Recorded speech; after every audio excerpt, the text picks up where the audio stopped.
nagme-meeting po sila, nag-uumpukan sila bawat sulok dahil nalaman po nilang wala pong sahod sa araw na ito, no?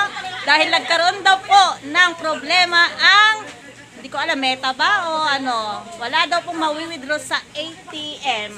Ayan po. Interviewin po natin ang isang, ito po ang isang, ito po ay isang ina, 3 ang anak. Ano po masasabi niyo, wala kayong sahod, Miss Alice?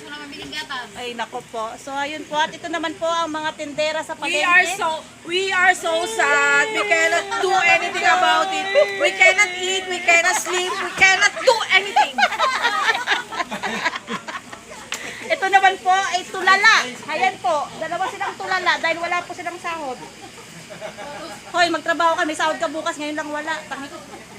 So, yun guys. Bye! So, ito po ang nangyayari sa aming opisina. Ayan. Ayaw na po sila. Mga estatwa po sila. Hindi na po sila makakilos.